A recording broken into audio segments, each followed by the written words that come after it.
Live from New Delhi, you're watching DD India News Hour, India's voice to the world. I'm Preeti Kaur. Coming up in the next 1 hour. India's Prime Minister Narendra Modi is visiting the eastern state of Bihar. Will be inaugurating new campus of Nalanda University and other infrastructure projects.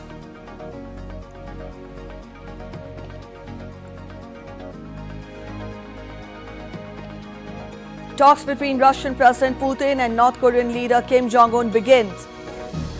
Both leaders vow new multipolar world.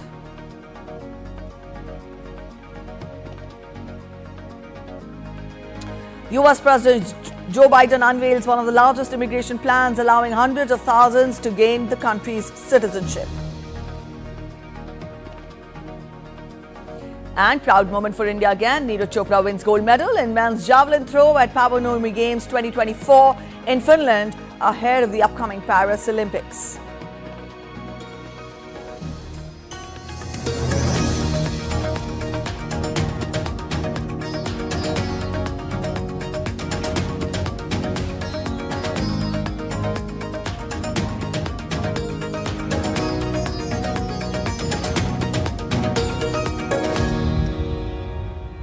Indian Prime Minister Narendra Modi will be inaugurating Nalanda University's new campus in Rajgir in the Indian state of Bihar on Wednesday. Conceived as an international university under a joint collaboration between India and East Asia Summit countries, the ceremony will also be attended by External Affairs Minister Dr. S. Jaishankar, Bihar Chief Minister Nitish Kumar and ambassadors of 17 nations. The university offers postgraduate and doctoral research courses. The Net Zero campus is located close to the ruins of the ancient Nalanda University, which was established around 1600 years ago. Prime Minister shared the picture of Nalanda University on social media platform X. The Prime Minister wrote, and I quote him, "It is a very special day for our education sector. At around 10:30 a.m. today, the new campus of Nalanda University would be inaugurated at Rajgir. Nalanda has a strong connect with our glorious past. This university will surely go a long way in catering to the educational needs of the youth." And now we get you quick highlights on the Nalanda University. This university started functioning in 2014 from a makeshift campus with 14 students. Construction work of the university began in 2017. The International University is supported by 17 nations, including Australia, Bangladesh, Bhutan and South Korea. It offers 137 scholarships to international students. These include scholarships sponsored by ASEAN India Fund and the BIMSTEC scholarships.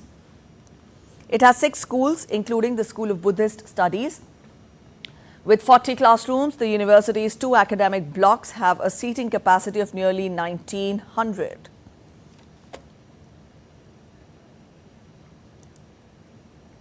All right, Salman Haider is joining us from Patna. Salman, good morning. This is indeed an important day. The campus of the Nalanda University will be inaugurated by the Prime Minister. And also, very briefly, we've told our viewers about how far Nalanda University has come, given the fact that it started with just 14 students and a makeshift campus in 2014. Let us get more from you. You're there in Patna. How significant is the day for the education sector? As you know, as you already said, Preeti, the university existed and was the world's among the few universities in ancient times from 5th century to 12th century. It enlightened the world, and from all the corners of the world, people came. Even Wensong came here before it was destroyed by the invaders in 12th century. So the establishment, in fact, the establishment of new Nalanda University is like the emergence of Phoenix, ancient Phoenix, the mythological Phoenix from its ashes. And you know, the university existed and given light of knowledge to the world and was very famous. From all over the world, students came here. Even Wensong, the great Chinese traveler, came here once. And you know, there were three universities in ancient India, Nalanda, Vikramshila, and Takshila. From ancient times, and there were seats of learning here. And now the re-emergence of the Nalanda University from its ashes is very important in the human history, in the history of knowledge. So Prime Minister will be inaugurating today. It is now the new campus is situated in Rajgriha, the ancient Rajgriha, which is now known as Rajgir, and is 25 kilometers away from the ruins of the ancient Nalanda University. The Prime Minister has a program to visit both the sites. He will go to the ruins of Nalanda first, and then he will inaugurate the new campus of new university, and which is, as already you said, is net zero campus. That means there will be no effect on the environment due to establishment, and the buildings of the university itself are very environmental friendly. Solar energy is used here for the power, and solar generators are there. The bricks even used in the building is of compressed muds, and these are not baked in the traditional brick kilns. So the atmosphere is very serene here, and it has been recreated on the patterns of ancient university. So it is the seat of learning, as you already said. 17 countries have participation in its learning and knowledge giving process. So these are the highlights of the new university, and the residential image of the university has been kept there, and like the ancient times. So students are still living here and learning in Guru Shishya Parampara here in Nalanda. Yes. All right. All right. Thank you for apprising us, Salman, on the highlights and the important features of the Nalanda University. The Prime Minister will be inaugurating the new campus in a short while from now. Thank you for joining in with those details. And from here, let's get you more about the engagements the Prime Minister had yesterday. Prime Minister participated in a program felicitating farmers in Varanasi. That's a city in the North Indian state of Uttar Pradesh. The Prime Minister released the 17th installment amounting to more than $2.5 billion to around 92 million beneficiaries through the direct benefit transfer mode. So far, more than 110 million eligible farmer families have received benefits of more than $37 billion under the government's program. During the event, the Prime Minister granted certificates to more than 30,000 women from the self-help groups. After being sworn in as the Prime Minister for the third time, Prime Minister Modi had signed his first file authorizing the release of the 17th installment, reflecting the commitment of the government towards the welfare of the farmers. Addressing the gathering, the Prime Minister said that more than 1 million farmers joined the government program, whereby farmers get a fixed amount of money as minimum income support. PM किसान सम्मान निधि में सही लाभार्थी तक लाभ पहुंचाने के लिए technology का बेहतर इस्तेमाल हुआ है। कुछ महीने पहले ही विकसित भारत संकल्प यात्रा के दौरान भी 1 करोड़ से अधिक किसान इस योजना से जुड़े हैं। सरकार ने पीएम किसान सम्मान निधि का लाभ पाने के लिए कई नियमों को भी सरल किया है। जब सही नीयत होती है, सेवा की भावना होती है, तो ऐसे ही तेजी से किसान हित के जनहित के काम होता है। TERI, the prominent organization working in the field of environment, has completed 50 years since its establishment. A program was organized to mark the occasion, which was attended by distinguished guests, including former Central Minister and current Chancellor of the Rishihood University, Suresh Prabhu. He emphasized that environmental crisis is a critical global issue and highlighted TERI's significant role in addressing it over the decades. The Indian Meteorological Department has forecast heat wave to severe heat wave conditions across many parts of North India on Wednesday. The north to central Indian states, including Punjab, Himachal Pradesh, Bihar, Madhya Pradesh, Rajasthan, Odisha, continue to experience intense heat wave along with severe warm temperatures at night as well. However, the Met Agency predicted a gradual reduction in conditions due to approaching western disturbance towards northwest India. Rain continues incessantly in Assam, creating havoc in India's northeastern state. 470 villages in 15 districts are inundated in floodwaters, affecting about 160,000 people, with the worst hit being Karimganj. One person lost his life in the deluge, taking the death toll up to 26. The number of relief camps have been increased to 43. Rescue operations continue as 273 persons were evacuated on Monday.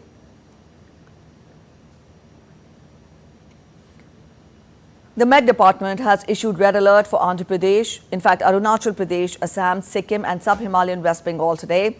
An orange alert has been issued for other northeastern states. Heavy to very heavy rainfall is expected across the region. All right, Sabina Roy is joining us from Dibrugarh in Assam. Sabina, good morning. We've just told about how incessantly rainfall is being witnessed in the northeastern states. You're there in Dibrugarh. Get us an overview of the situation there, and let us get from you how has the day begun. Yeah. Good morning, Preeti. Here from Dibrugarh, incessant rains have been occurring in Assam and the other northeastern states for the past 24 hours, as the IMD had issued red alert for Assam and Arunachal Pradesh and Meghalaya for today and yesterday. And the other northeastern states, the IMD has issued orange alert. And talking about the affected people in Assam, over 160,000 people have been affected in Assam, and in altogether 15 districts. And around 407 villages have been affected. So talking about the districts, the most affected district is Karimganj, where around 150,000 people have been affected in around 52 villages. Then the second most affected district is Bongaigaon, where around 59 villages have been affected. Talking about the other districts which are affected are Vishwanath, Lakhimpur, Hojai, Bongaigaon, Nalbari, Tamulpur, Dhemaji, Hailakandi.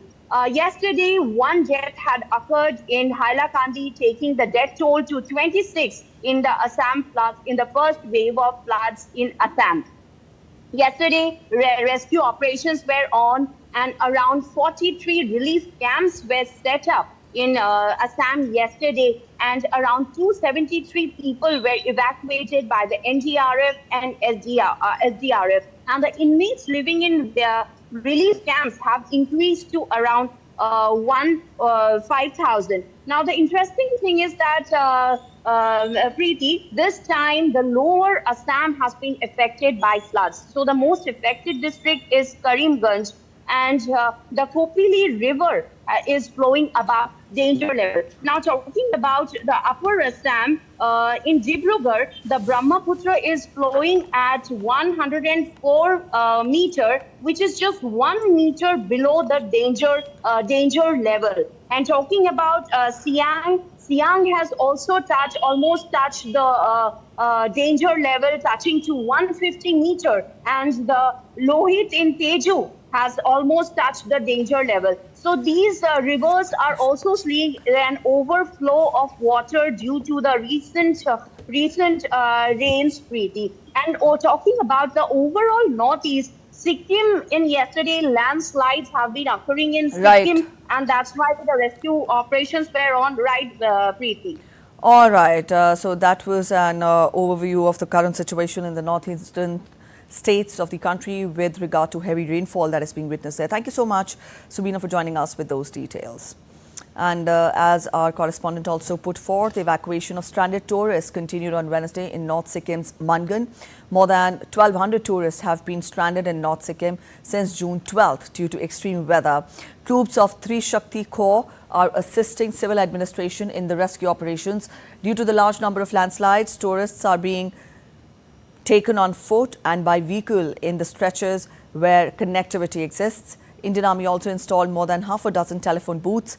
Medical aid booths have also been set up along with basic requirement for ration and other logistical support. You're watching DD India News Hour. We're heading for a short break. But after the break, U.S. delegation, including former House Speaker Nancy Pelosi, meets spiritual leader Dalai Lama. Growing fear in Washington of the possibility of a wider regional war in the Middle East.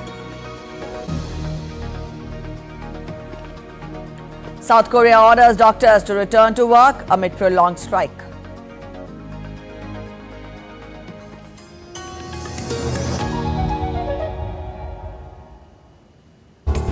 Stories of challenges, struggles and accomplishment. A world battling conflict, hunger and poverty. Embracing growth, development, science and technology. A voice of progress, a voice of unity. Watch Voice of the Global South with me, Akshay Dongre, only on DD India.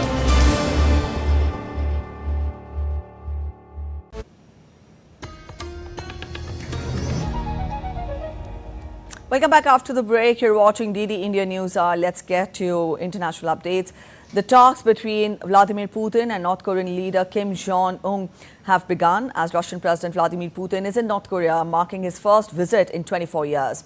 Putin has affirmed Russia's commitment to strengthening trade and security relations with North Korea and will support it combat adverse impacts of sanctions imposed by the US and other Western nations. Upon his arrival on Tuesday, Putin was greeted by North Korea's leader Kim Jong-un at a welcoming ceremony in Pyongyang. The two leaders held a brief meeting and agreed to develop relations between the two countries.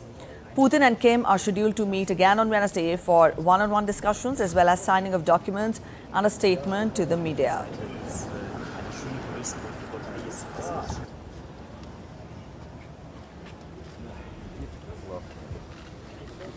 We're joined in by DD India correspondent Chris Gilbert to get more details. Chris, good morning. The talks between Putin and North Korean leader Kim Jong-un have begun. Get us the latest, and also this visit comes after 24 years. Let us also understand political significance of the visit from you.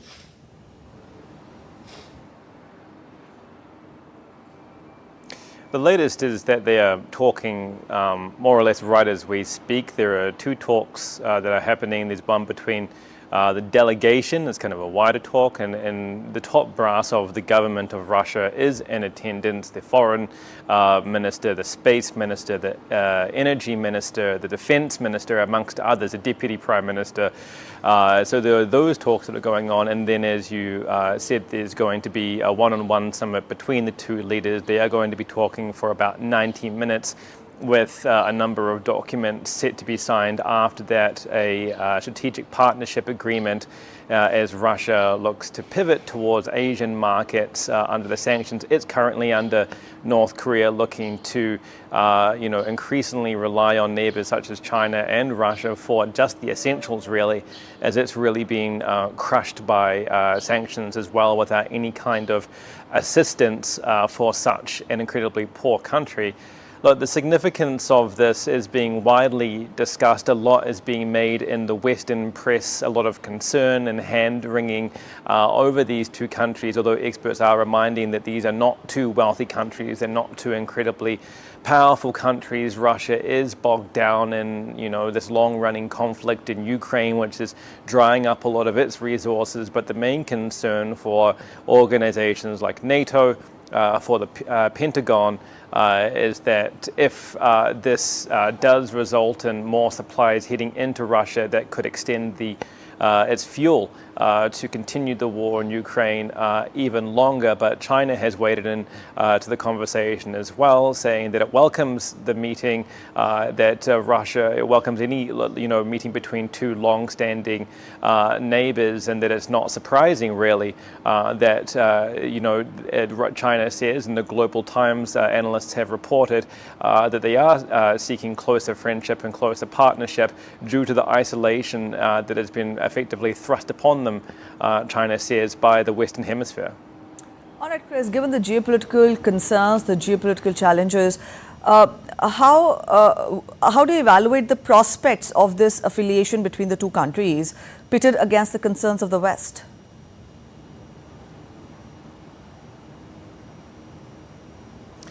Well, I wouldn't evaluate them, but there have been plenty of experts who have been, and look, it is a marriage of convenience. Many people are saying it is not a full-blown alliance yet. It is just a strategic partnership that is set to be signed on specific areas of interest in trade and exchanges.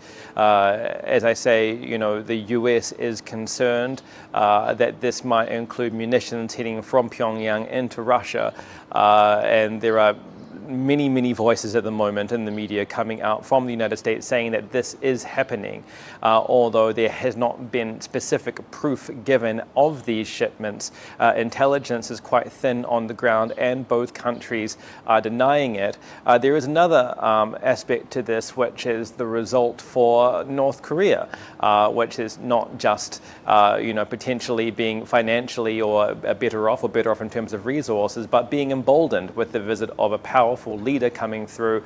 Morale for the people inside the country who are quite isolated, and an emboldenment by Pyongyang itself to carry out missile tests and to pursue its nuclear program, which would be of grave concern for the West as well.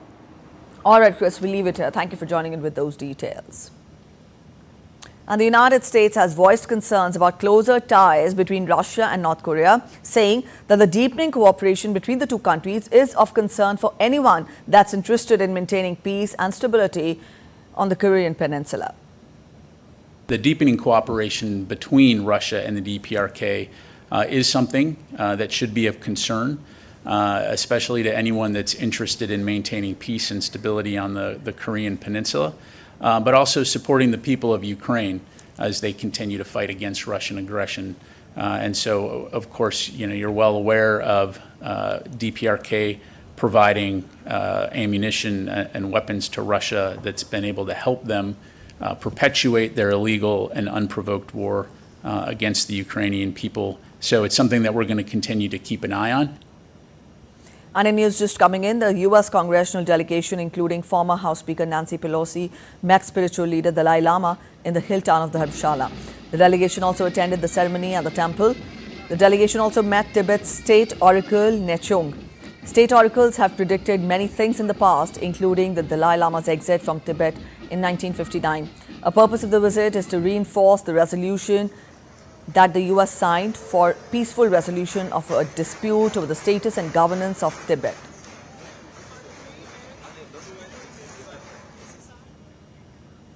The United States renewed a warning on Tuesday that it is obligated to defy its close treaty ally a day after Filipino Navy personnel were injured and their supply boats damaged in one of the most serious confrontations between Philippines and China in a disputed shoal in the South China Sea. We're going to continue to stand with our Philippine allies. We condemn the escalatory and irresponsible actions by the PRC to deny the Philippines from executing a lawful maritime operation in the South China Sea. And as you've heard Secretary Austin and others say, the Philippines' rightful legal maritime claims must be protected. China and the Philippines blamed each other for instigating Monday's hostilities in the Second Thomas Shoal, which has been occupied by a small Filipino Navy contingent aboard a grounded warship that has been closely watched by Chinese Coast Guard, Navy and suspected militia ships in a years-long territorial standoff. There is fear that the disputes, long regarded as an Asian flashpoint, could escalate and pit the United States and China against each other in a larger conflict. In a major immigration relief to non-citizens, U.S. President Joe Biden on Tuesday announced a new plan to offer a path to citizenship to the non-citizen spouses and children of the American nationals. Biden's new plan will protect around 500,000 people living in the U.S. illegally who are married to U.S. citizens the chance to apply for green cards without leaving the United States. Biden administration said it will help keep the families together rather than forcing them to leave America while their paperwork is processed. DD India's Nick Harper gets us more from Washington. In outlining this plan, President Joe Biden called it a common sense fix. Up until now, the spouses and children of US citizens have been allowed to remain in the United States to apply for green cards, which gives them the ability to live and work legally here. But in order to do so, they've had to leave the United States, often for as much as a decade, while all of that paperwork is processed. This new scheme gets rid of that, allowing them to stay in the US while that paperwork is processed. Joe Biden called that past application process cumbersome, risky, and he said it separated families. This new plan, he said, would keep those families together, families that he said have often been living under the shadow of the possibility of deportation. Second action I'm announcing today is about keeping families together. These couples have been raising families, sending their kids to church and school, paying taxes, contributing to our country for 10 years or more. Matter of fact, the average time they've spent here is 23 years. People were affected today. But living in the United States all this time with fear and uncertainty, we can fix that. And that's what I'm going to do today. Fix it. He's hoping that this will be a vote winner, in particular to Hispanic voters out there in border states and swing states like Arizona. It's also in many ways an olive branch to those immigration advocates who criticized his plan earlier this month to roll back some of the application processes and privileges that asylum seekers received on the border. But of course, his rival in November's election, Donald Trump, has already come out heavily criticizing this plan being put in place. He said that it is a mass amnesty plan, Donald Trump calling it something that will undoubtedly lead to a greater surge in migrant crime that will cost taxpayers millions of dollars. And he also says that Biden doesn't care about the American lives that will be forever destroyed by the illegal criminals that he is importing into the United States. Biden, though, is trying to contrast his policy with that of his predecessors. He's saying that he's keeping families together with this new plan, contrasting it with Donald Trump's controversial policy when he was in power, which separated families at the border, often removing children from their parents while they were deported from the United States. Nick Harper in Washington, reporting for DD India. Israel's defense forces said that it had approved operational plans for an offensive in Lebanon following recent intensification of cross-border fighting with Hezbollah. Israeli military said that the head of the IDF's Northern Command, Major General Ori Gordon, and head of the Operations Directorate, Major General Oded Bazouk, held situational assessment on Tuesday and approved Lebanon battle plans.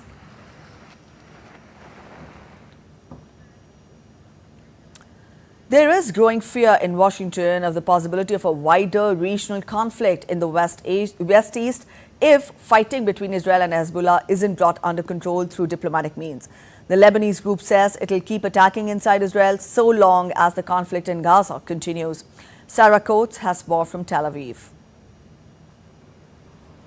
This is extremely concerning for the Biden administration, the threat potentially of an all-out escalation, a wider regional war involving Israel, Hezbollah and even potentially Iran. And this, of course, is why the president has sent one of his top advisors, Amos Hochstein, for his fourth visit to the region. He is pushing for these two parties to come to some sort of an agreement before things really do deteriorate. Now, Hochstein, of course, has been meeting Israeli officials, Lebanese officials, but late on Tuesday, Hezbollah really issued an open warning to Israel, publishing an almost 10-minute long video of what it says is one of its drones flying over very sensitive sites in Israel's north, namely the port of Haifa, and this is where a very key Israeli naval base is, and also other very sensitive areas like Iron Dome batteries. Now, if indeed this is the case, and this was a Hezbollah drone, this will cause a lot of concern within the ranks of the Israeli military and really mean that these Israeli military chiefs then have to go and reevaluate Israel's three-tiered air defense systems, given that no air raid sirens were triggered. It remains unclear as to when this apparent drone video was shot, but certainly very, very worrying. But this, of course, comes on the back of increased rocket fire, drone fire from southern Lebanon into Israel. And we also do need to remember that Israel has been carrying out targeted killings of senior Hezbollah operatives in southern Lebanon. So certainly a very dangerous situation, an escalation that hasn't been seen for more than a decade. And this is why the Biden administration is just so worried. In Tel Aviv, Sarah Coates reporting for DD India. U.S. Secretary of State Antony Blinken has said that the United States is still trying to bridge the gaps on Gaza ceasefire talks, adding that Hamas continued to add new conditions to its approval to a proposed agreement by President Biden a few weeks ago. Blinken made the remarks after a meeting with NATO Secretary General Jens Stoltenberg on Tuesday.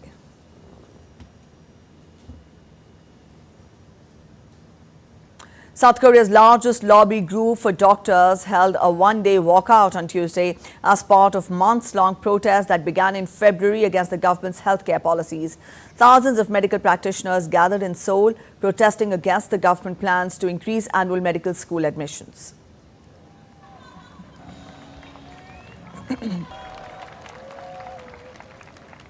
You're watching DD India News Hour. We're heading for a short break, but after the break, deadline for registering to vote in the UK general election now over. South Africa President-elect Cyril Ramaphosa is set to be inaugurated for a second term. Amid record high temperatures in Greece, cases of casualty on the rise.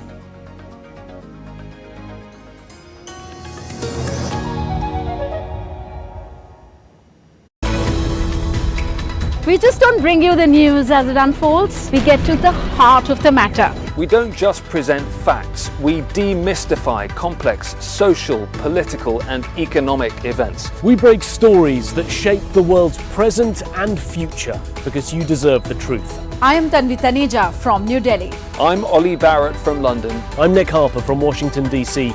Join us on DD India Global Monday to Friday at these times.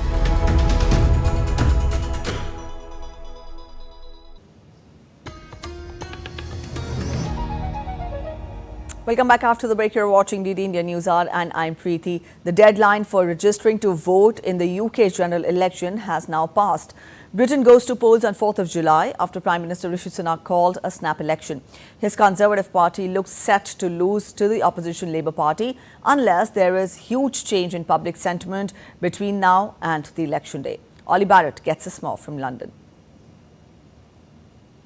So the deadline has now passed. If you have not registered to vote recently or previously, then you won't get to vote in the election in the UK on July the 4th. As I say, the deadline has passed. The election campaign continues apace. On Wednesday, the Scottish National Party will reveal their manifesto. The SNP insists that the Labour Party have ceded the left of British politics and moved towards the centre, so they say that they will be trying to occupy some of that ground with the release of their manifesto.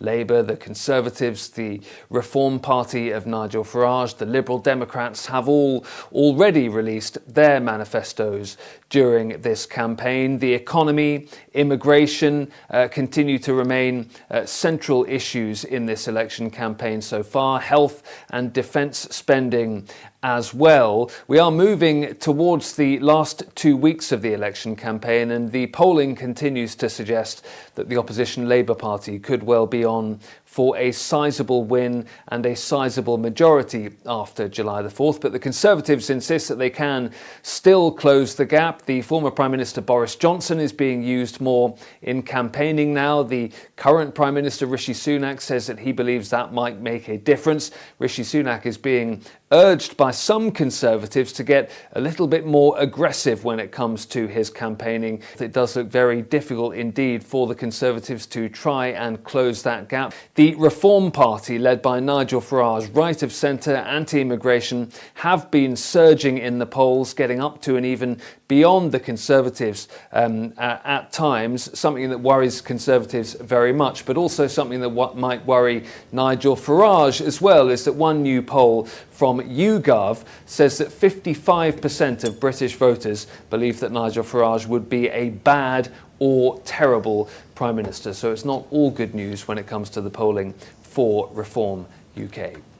Ollie Barrett in London, reporting for DD India. In France, the far-right National Rally Party is seen leading the first round of the forthcoming parliamentary election with 34% of the votes, ahead of the 22% for the left-wing Popular Front coalition. As the opinion polls suggest, the far-right National Rally will win ahead of a left-wing alliance, with President Macron's centrist group trailing in third. Official campaigning began on Monday after a week in which parties scrambled to field candidates and strike alliances. Macron's allies repeated assertions that a victory for RN or for the left could create a financial crisis.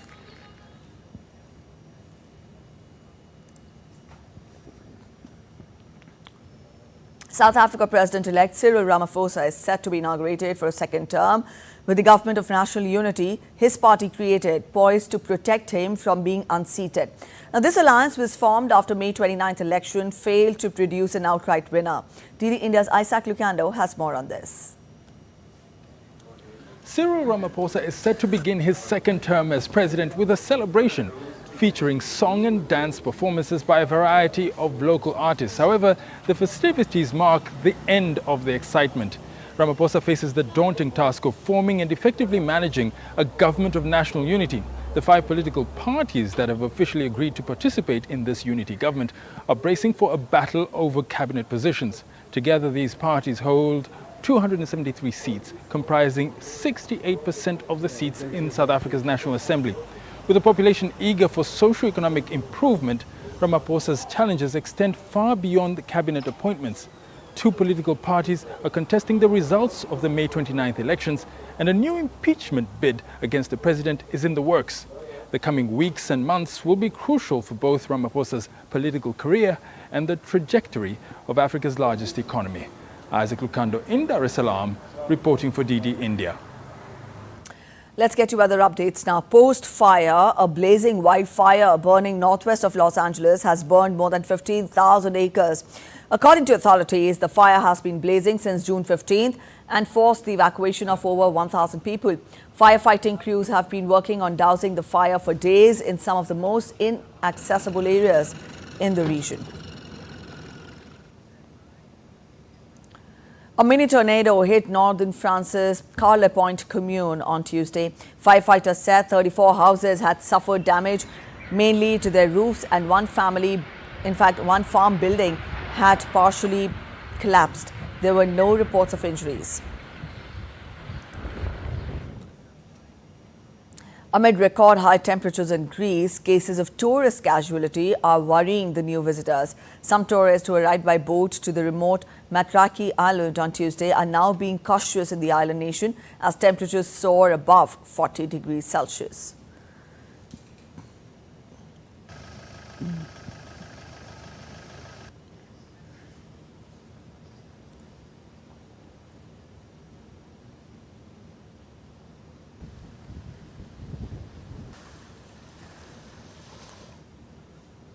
And now we get to updates on the International Day of Yoga, which will be celebrated on 21st of June.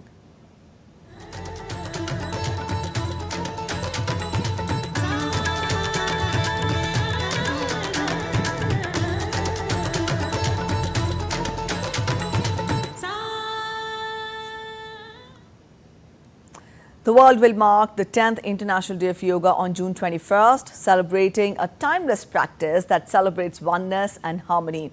India's Prime Minister Narendra Modi shared a video on his X handle that offers guidance of Shashanka Asana and its benefits. Asana. In Sanskrit, Shashank means rabbit. In this asana, the posture of your body becomes like a rabbit. To do this asana, first sit in the Vajrasana pose. Keep your hands on your knees. Now spread both your knees apart in a comfortable position as far as possible. Make sure that the toes of your feet are touching each other. Now keep your palms in between your knees. Now, while breathing out, stretch your palms forward and bend your body. Ascertain that your hands are parallel to each other and your chin is on the ground. Keep looking in the front and remain relaxed in this pose for some time. Breathe in and out normally.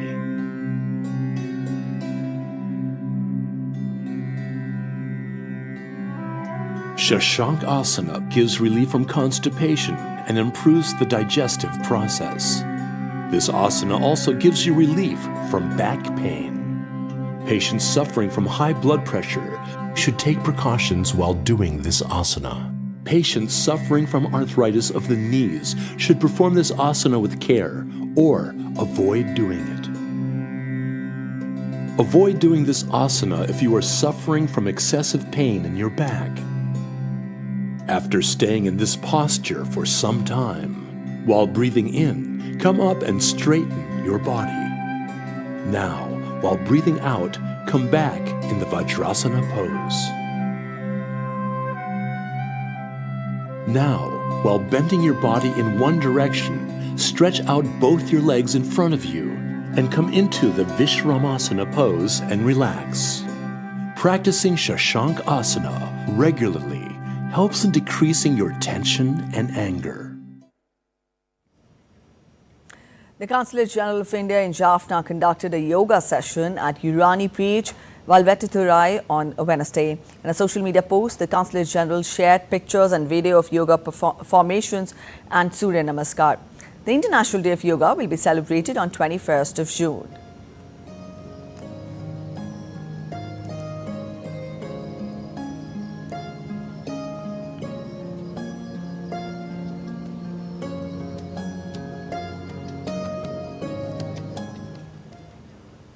In view of the 10th International Day of Yoga, a joint yoga session was organized by Himveers of State Headquarters and Indo-Tibetan Border Police personnel in the Indian state of Odisha.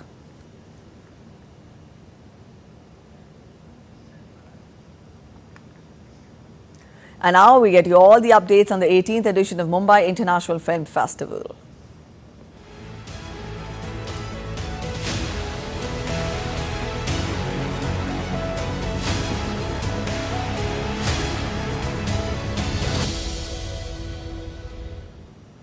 On the 5th day of the Mumbai International Film Festival, a special package for the specially abled under Divyang Jan will be screened. Now, these films are Little Krishna, Jai Jagannath and The Crossover. There will also be a press conference by jury of the international competition today. Shama Mishra gets us more in this report. At the 18th Mumbai International Film Festival, adding a new dimension to the festival's offering, The Commandant's Shadow, directed by Daniela Walker, screened as the Midfest film. The film is about auspicious Commander Rudolf Höss's son Yerkin during his time living close to the infamous concentration camp during the Holocaust.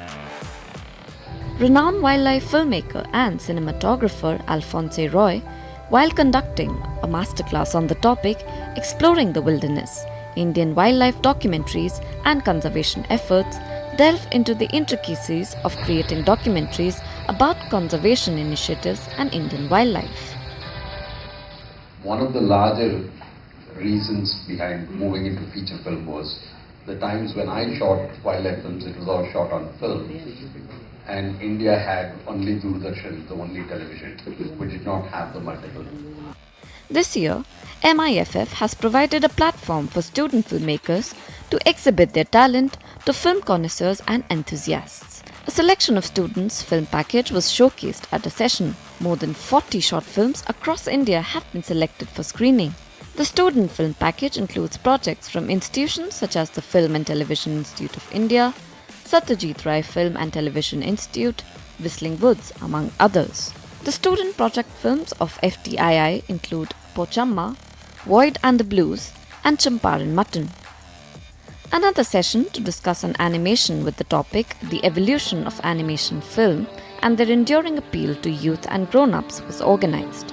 Ketan Mehta, Vaibhav Kumaresh, Mohammad Kherandish and Jackie Bagnani were the speakers. I now believe that animation sector in India has come of age, that we have some incredible talent in this country, that the technology has been absorbed by now, and so it is time to reach out with our animation content and reach out to the whole world. So it's time now. They collaborated with animation teams in India. We collaborate with two teams in India now, and I think it will be grower. Award-winning wildlife filmmaker Subbayya Nallamuthu, while addressing a press conference, said that new means like public-private partnership of funding documentary making should be explored. An open forum discussion on biographical documentaries versus biopics and other sessions were also part of MIFF today. Shyama Mishra's report, DT India. All right, now we turn focus to sports. World champion Neeraj Chopra, in fact, clinched the gold medal in the men's javelin throw at the prestigious Paavo Nurmi Games 2024 in Finland on Tuesday. With a commanding throw of 85.97 meters, Chopra not only secured the top podium spot, but also delivered a performance that solidifies his status as the front-runner for the upcoming Paris Olympics. His victory at the Games served as a crucial milestone in his journey. Meanwhile, home favourite Tony Karunen claimed the silver medal with a personal best throw of 84.19 meters, while his compatriot and 2022 gold medalist Oliver Hilander took the third spot with 83.96 meters. Legendary West Indies fast bowler Wesley Hall met star batter Virat Kohli and gifted him his book answering to the call ahead of India's Super 8 clash with Afghanistan. Hall, renowned for his sheer pace during his playing days, had a brief conversation with Kohli and praised him as a great player. Hall played 48 test matches and got 192 scalps, and in his first-class matches in which the speedster picked up 170 wickets.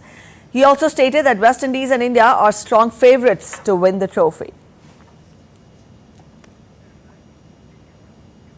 And DD India's correspondent Tapas Bhattacharya took an exclusive interview of Wesley Hall on the ongoing T20 World Cup. Let's listen in. Joining me is legendary West Indies bowler Wes Hall. Sir, tell us, you came here in the ground, you gifted a book to another, great Indian batsman, Virat Kohli. How was that? What exactly you guys spoke? Well, I was very pleased when he said, that he was very glad to meet me and things like that. And we had three great men here today. The coach and your captain, and Kohli, who was a captain. You see, so I think that you are lucky to have such what you do. You right now you can produce many players, bowlers, batsmen, and things like that. So once you have that, you're going to be okay. Your prediction for the T20 World Cup, who's going to win, do you think? Well, I cannot be a hypocrite. I'm a Christian. I tell you what, there has not been one of these things for the last, maybe 20 years, 30 years, 40 years that India didn't really shake everybody up. You know what I mean? Right. You might not win it, but you will be in it. So India will be there. I hope the West Indies will be there. So that was a legendary West Indies fast bowler West Hall saying that he would definitely like to have both West Indies and India in the final. Also, so the fact that Indian batsman Virat Kohli, he believes, is one of the top batters in the world. With Kapasa Shashaka, this is Tapush Bhattacharya for DD India from Barbados. South Africa will have no room for error against the spirited US in its opening Super 8 match of the T20 World Cup on Wednesday. Slotted in Group 2 of the Super 8, South Africa emerged as the top side from the Group D in the first round, while US clinched a historic berth in the second round after finishing second behind India in Group A. This will be the first time South Africa and US will be meeting in a T20 international. The Proteas are riding high on the positive of the 3 consecutive wins. Meanwhile, US have had a bag of mixed results with 2 wins, a defeat and a washout in the group stage. Portugal kick-started their Euro 2024 campaign with an edgy 2-1 Group F win over a dogged Czech Republic on Tuesday. Now, the Czechs had stunned the Portuguese fans packed inside the Leipzig Stadium when they took the lead out of the blue in the 62nd minute as Lucas Provod's superb curling effort threatened to cause an almighty upset. Yet, the unfortunate Ranek scored an own goal 7 minutes later to set up a frantic finish that saw Portugal claim the 3 points.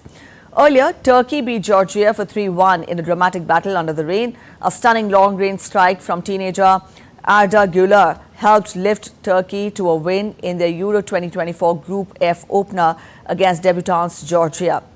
Georgia repeatedly went close to the equalizer. Their tenacious performance deserved and forced a vital block from Samet Akadin and added time before Karim Agdurkoglu made it 3-1 with virtually the last kick of the match. World Sickle Cell Day is observed on June 19th every year to raise public awareness about sickle cell disease. Medication research is underway to enhance and improve the treatment. Let's take a look at this report. On December 22, 2008, the UN General Assembly adopted a resolution designating sickle cell disease, one of the major hereditary illnesses worldwide, as a threat to public health. Every year, World Sickle Cell Day is observed to increase global awareness. Over 3 lakh children suffer globally from this monogenic condition. The sickle gene is widespread among many tribal population groups in India. The government often conducts awareness efforts in the areas that are dominated by scheduled tribes. Sickle cell traits progress when the sickle cell gene is passed on from only one of the parents of the child. It is a genetic blood disorder. Every 2 to 3 months, a blood test is necessary to screen for sickle cell. A simple blood test can identify sickle cell disease. The red blood cells in the body of an affected individual do not form completely and become fringed. Fringed red blood cells obstruct the flow of blood and oxygen throughout the body of the patient. Seeing its devastating impact, the Madhya Pradesh government is taking special initiatives in tribal areas for the treatment of sickle cell patients. India's Prime Minister Narendra Modi accelerated the efforts being made at the central level. A range of treatment options for people with sickle cell disease to effectively cure the condition is being implemented. Bureau Report, DD India. All right, that's it in this edition of DD India News Hour. But let us know your thoughts on the news of the day. For those of you on the go, you can get all the latest news and updates from India and across the world on the DD India mobile app. This app is available on both Android and iOS platforms. You can scan the QR codes on your screens now to download. We'll be back with more news as it breaks here on DD India. I'm Preeti Kaur signing off, and from all of us here in Delhi, thanks for watching DD India News Hour.